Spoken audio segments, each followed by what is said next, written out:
السلام علیکم دوستو، پرندوں کا پالنا بھی اچھی بات ہے لیکن اس کا خیال رکھنا بھی ضروری ہے۔ یعنی پرندوں کو جب آپ پالتے ہیں تو اس کا دھیان بھی رکھنا ہے، اس کو کھانے پینے کی چیزیں بھی میسر کرنا آپ کی ذمہ داری ہے۔ اپنے ٹائم پر اس کو کھانا کھلانا، اپنے ٹائم پر اس کو پانی پلانا، یہ آپ پر واجب ہے کہ اس کا دھیان بھی آپ رکھیں گے۔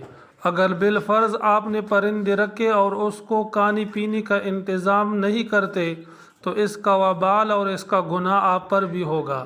اور دوسری بات یہ ہے کہ پرندوں یا پالتو جانوروں کو پالنا یہ اچھی بات ہے کہ ان کے ساتھ انسان کا بہت اچھا مصروفیات محسوس ہوتی ہیں۔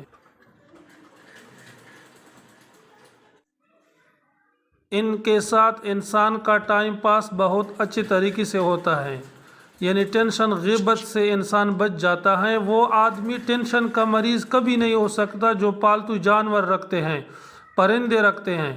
لیکن اس کا کھانا پینا آپ پر واجب ہے۔ اس کے ساتھ پیار کیا کرو، اس کو عادت بناؤ، اپنے ٹائم پہ کھانا دو، اپنے ٹائم پہ پینا دو اور ان کو اچھے طریقے سے پالو۔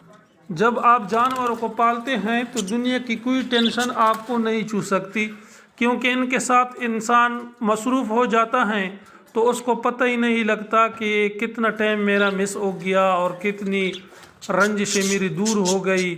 یعنی ٹینشن فری چیز ہے یہ، ہر وقت انسان اس کے ساتھ مشغول ہوتا رہتا ہے۔ ان کا بھاگنا، ان کا دوڑنا، ان کی بولی سننا آدمی کو بہت اچھی نظر آتی ہے اور مزہ بھی آتا ہے، لطف اندوز انسان ہو جاتا ہے۔ اس کا خیال بھی رکھنا ہے، یہ کوئی بری بات نہیں ہے کہ جانوروں کو کیوں پالتے ہو، یہ ایک اچھی بات ہے۔ ان کا اچھا خاصا خیال رکھیے۔ جتنے بھی آپ ان سے محبت رکھو گے یہ جانور ان سے زیادہ آپ سے محبت رکھتے ہیں۔ جتنے بھی آپ ان سے محبت رکھتے ہیں، یہ جانوروں میں اللہ رب العزت نے وفا کی صفت ڈالی ہے۔ وہ آپ کے ساتھ دگنا محبت رکھے گا، آپ کے پیچھے بھاگیں گے، آپ کے ساتھ رہیں گے۔ جب آپ گھر میں نہ ہو تو ان کو رنجش ہو جاتی ہے کہ ہمارا مالک کہاں گیا ہے۔ جب آپ گھر کو آ جاتے ہو تو ان کو آپ کی آواز سے پہچان ہو جاتی ہے کہ ہمارا مالک آ گیا، ابھی وہ ہمارے ساتھ مشغول ہوگا، کھیل تماشا بنائے گا، ہم کو کھانا دے گا، ہم کو پانی پلائے گا۔ یعنی یہ بہت اچھی چیز ہے، اس کا بہت دھیان رکھو، بہت پیار دو، یہ اتنا آپ سے بھی پیار رکھے گا، آپ کو بھی خوش